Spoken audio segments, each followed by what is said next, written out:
Naquele tempo houve um casamento em Caná da Galileia. A mãe de Jesus estava presente. Também Jesus e seus discípulos tinham sido convidados para o casamento. Como o vinho veio a faltar, a mãe de Jesus lhe disse: eles não têm mais vinho. Jesus respondeu: mulher, por que dizes isto a mim? Minha hora ainda não chegou. Sua mãe disse aos que estavam servindo: fazei o que ele vos disser. Estavam 6 talhas de pedra colocadas aí para a purificação que os judeus costumam fazer. Em cada uma delas cabiam mais ou menos 100 litros. Jesus disse aos que estavam servindo: enchei as talhas de água. Encheram-nas até a boca. Jesus disse: agora tirai e levai ao mestre-sala. E eles levaram. O mestre-sala experimentou a água que se tinha transformado em vinho. Ele não sabia de onde vinha, mas os que estavam servindo sabiam, pois eram eles que tinham tirado a água. O mestre-sala chamou então o noivo e lhe disse: todo mundo serve primeiro o vinho melhor, e quando os convidados já estão embriagados, serve o vinho menos bom. Mas tu guardaste o vinho melhor até agora. Este foi o início dos sinais de Jesus. Ele o realizou em Caná da Galileia e manifestou a sua glória, e seus discípulos creram nele. Palavra da salvação. Glória a vós, Senhor. Aleluia,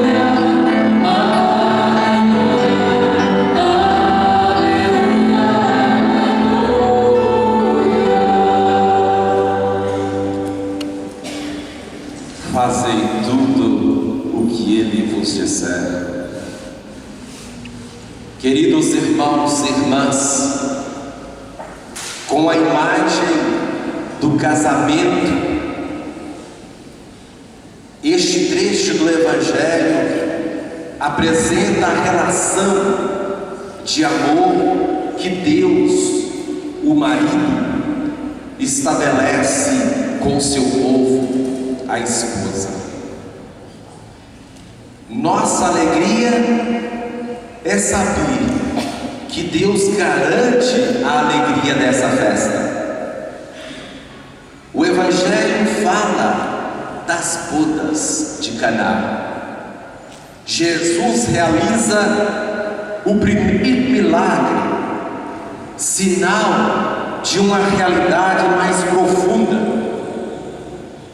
mostrar aos seres humanos o Pai, que os ama e os convoca para a alegria e a felicidade plenas. A festa do reino já está acontecendo. Jesus é o noivo que já está no mundo para celebrar o casamento de Deus com a humanidade. O cenário do casamento reflete o contexto da aliança entre Israel e seu Deus, que seria as núpcias de Deus com o povo, uma aliança profunda. A essa aliança, em certo momento, vem a faltar o vinho. O vinho é o símbolo do amor entre o esposo e a esposa, é o símbolo da alegria e da festa. Constata-se que a antiga aliança tornou-se uma relação seca, sem alegria, sem amor e sem festa, que já não proporciona o encontro amoroso entre Israel e o seu Deus. Essa realidade de uma aliança estéril e falida é representada pelas 6 talhas de pedras destinadas à purificação dos judeus, simbolizando assim o Antigo Testamento. 6, o número 6 evoca a imperfeição, o incompleto, porque o número 7 é o número da plenitude, e o 7 será o transbordamento que vem do coração de Jesus. A sua hora, a hora da cruz, a hora da redenção, que vem trazer toda espécie de salvação e de cura. A pedra evoca as tábuas de pedra da lei do Sinai e os corações de pedra que falava o profeta Ezequiel. A referência à purificação evoca os ritos e as exigências da antiga lei que revelavam um Deus impositivo que guarda distâncias. Um Deus assim pode se temer, mas não amar. As talhas estão vazias porque todo este aparato era inútil e ineficaz. Não servia para aproximar o ser humano de Deus, mas sim para afastar desse Deus difícil e distante. As bodas de Caná sem vinho representam a situação do povo desiludido e insatisfeito. E quanta gente insatisfeita, quanta gente desiludida na vida, quanta gente vivendo a vida sem sentido, porque nela não existe amor. Falta o vinho. Eles não têm mais vinho, eles não têm mais alegria, eles não têm mais amor, estão desumanizados. Então as talhas, esse amor que Maria representa, que aponta, e assim eles não servem para aproximar. Um Deus assim não dá para seguir. Então essas bodas sem vinho, então o amor foi substituído pela observância da lei. Façam o que ele vos disser.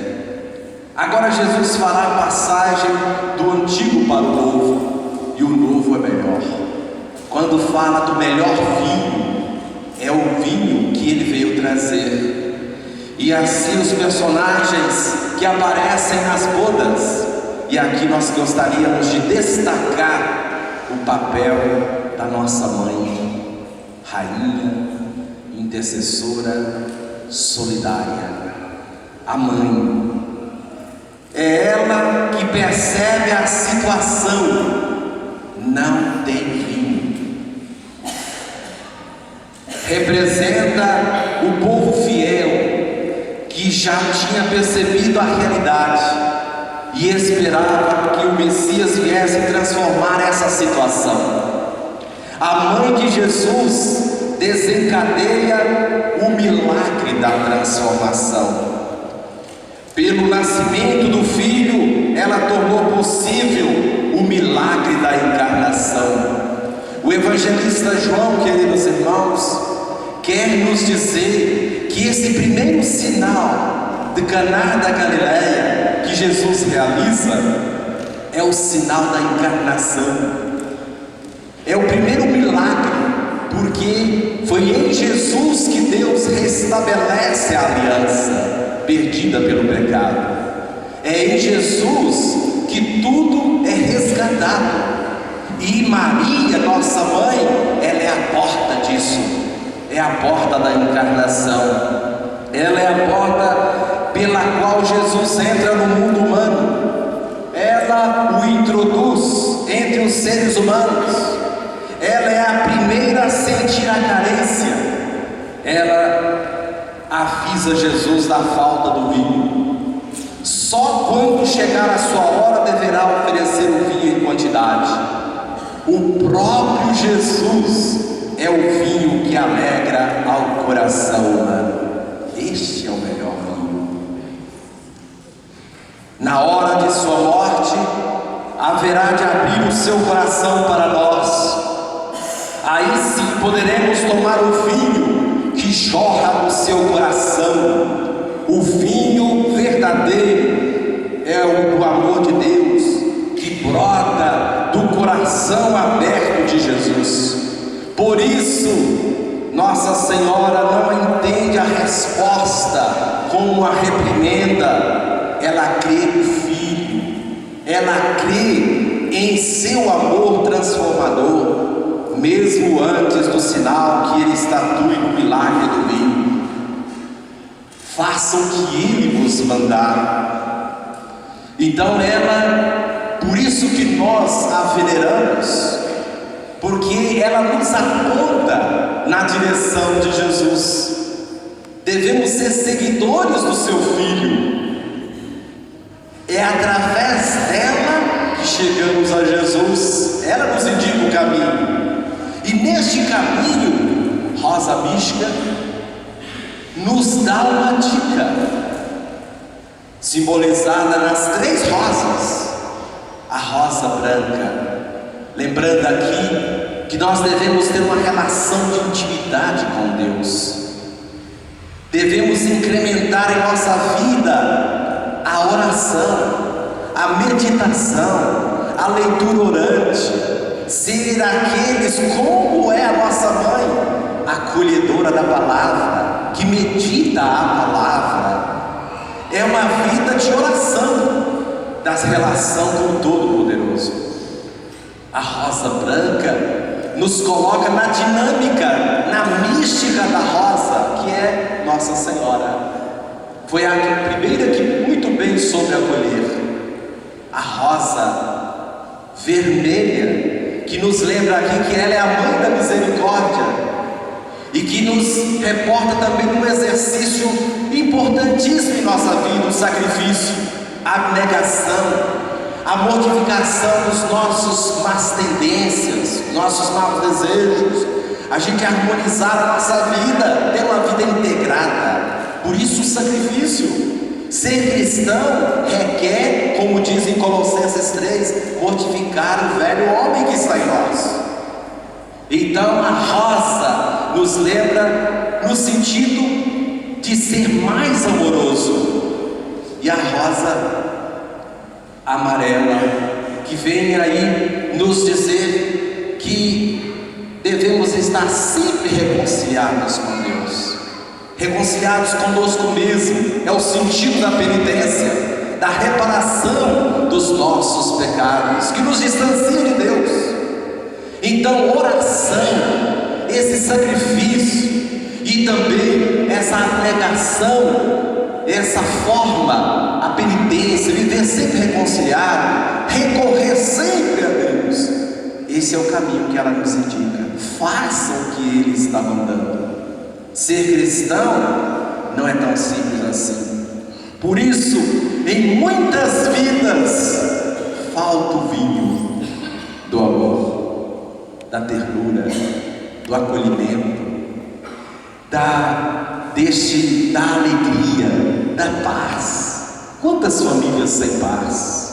Quantas pessoas sem paz, sem alegria, andando vegetativamente por este mundo, vivendo uma vida sem ardor, sem sentido, porque falta o vinho. Mas ela percebe, eles não têm vinho, eles não têm mais vinho. Então ela recorda: o que nós vamos fazer? Não podemos deixar nossos filhos, a humanidade assim, dessa forma. Então ela se preocupa conosco. Ela é a nossa intercessora. Ela está conosco porque ela nos ama. A mãe é assim mesmo. Ela percebe tudo. E em cada um de nós, como diz Jung, temos aquela ânima, aquela alma, aquele toque feminino de perceber a carência, de ter a sensibilidade diante daquilo que está crescendo. Maria nos ensina a ser sensíveis, a ter aquela sensibilidade para com as pessoas. Precisamos muito disso. E as três rosas nos lembram a Santíssima Trindade. A rosa branca, Deus Pai; a rosa vermelha, Deus Filho Redentor; a rosa amarela, Deus Espírito Santo. Então, por isso que é mística, a mística que nos coloca dentro do essencial, do fundamento da nossa fé, que é o próprio Deus. Maria se retira para dar passagem, e aí é Ele que nós devemos seguir. Façam o que Ele vos disser. Jesus é a Ele que Israel, a mulher, mãe, se dirige no sentido de dar nova vida a essa aliança caduca. As bodas continuam. Então, isso acontecerá quando chegar a hora. Somos também convidados. Quando a relação com Deus se resume num jogo complicado de ritos externos, de regras e de obrigações que é preciso cumprir, a religião torna-se um pesadelo insuportável que tiraniza e oprime. Jesus veio nos revelar Deus como um Pai bondoso e terno, que fica feliz quando pode amar os seus filhos. Esse é o vinho que Jesus veio trazer para alegrar a aliança, o vinho do amor de Deus, que produz alegria e que nos leva à festa do encontro com o Pai e com os irmãos.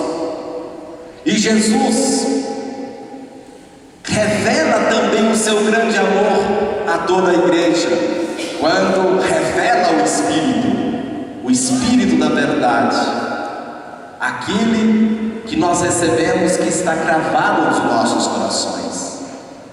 Este amor de Deus que foi derramado em nós pelo Espírito, para que este amor transborde.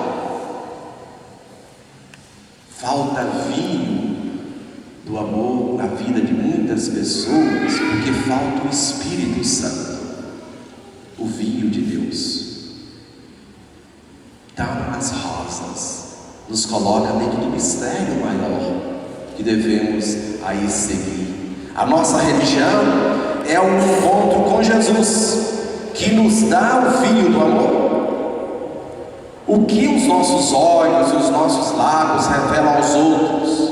A alegria que brota de um coração cheio de amor? Ou o medo ou a tristeza que brotam de uma religião de leis e de medo? Com que personagem das bodas nos identificamos? Com o chefe de mesa, comodamente instalado numa religião estéril e vazia? Com a mulher mãe que pede a Jesus que resolva a situação? Ou com os serventes que vão fazer tudo o que Ele disser e colaborar com Jesus no estabelecimento da nova realidade?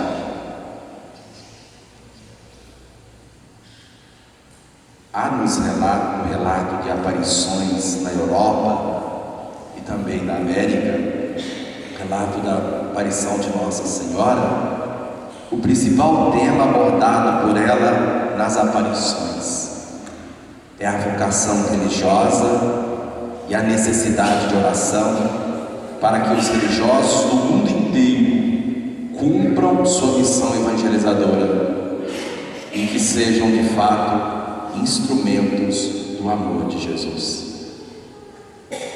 Eu estou sendo portador deste vinho? Eu estou levando alegria? Estou sendo uma presença alegre nos meus ambientes? Aí sim, eu estou fazendo aquilo que a nossa mãe indica. Façam o que Ele está mandando. E a alegria, quem sabe, para muitos, ela só vai ser retomada, recobrada em si, quando reconhecer esse pecador, necessitado aí da misericórdia, correr atrás disso.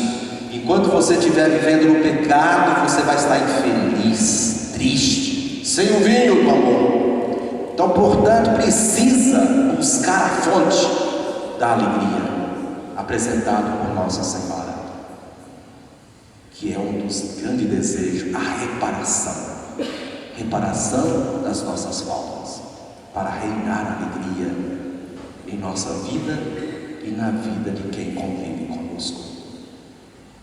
Portanto, rosa mística, Maria, ela é essa rosa. Acredito que todos nós sabemos da delicadeza das flores, seu perfume, sua beleza e esplendor. Está aqui nessa decoração tão bonita que foi feita com gosto. Realmente, o destaque da rosa, o destaque da flor, melhor, a flor, pois o que seria da natureza sem as flores e sua beleza esplendorosa, sem o odor agradável que elas nos trazem, também em nossos relacionamentos e de forma de expressão, as flores estão presentes, desde o nosso nascimento aos mais diversos acontecimentos de nossa vida, até mesmo nas coroas que enfeitam os esquifes, desde os mais pobres aos mais ricos. E sem dúvida alguma, a rosa é a flor que mais se destaca entre as demais. Na verdade, a rosa é a rainha das flores, é aquela que possui de forma mais definida e esplêndida tudo quanto caracteriza uma flor. Igualmente, Nossa Senhora, no campo da vida espiritual ou mística, possui de forma mais primorosa tudo aquilo que representa a perfeição. Assim, Maria Santíssima é a rosa mística, porque em sua delicadeza de filha amada, esposa do Espírito Santo e mãe do Filho de Deus, deixou-se tomar pelo perfume odorífico de seu Senhor e Pai eterno, para ficar na história da humanidade como a nova Eva, mãe da nova criação. Maria é de fato a mais bela flor do jardim de Deus, aquela que exalou o mais agradável odor da nossa salvação pelo Filho amado que trouxe em seu ventre e nos libertou do pecado e de toda a escravidão. Rosa mística, devemos imitar essa rosa, exalar o bom perfume do amor. Como é bom a gente conviver com pessoas de alto astral, esperançosa, pessoas alegres, pessoas que espalham com perfume, que encanta. Que nós possamos ser assim, a alegria encarnada, o amor dedicado. Ó Mãe Santíssima, essa rosa mística que embeleza o nosso jardim. Estamos aqui no Jardim São Luís, onde não mais existe pecado algum, nem a presença do mal. Esse é o nosso sonho, onde todos os teus filhos e filhas em santidade e justiça embelezam quais flores redimidas por teu Filho Jesus Cristo, os canteiros do jardim da glória de Deus por toda a eternidade. Amém. Querido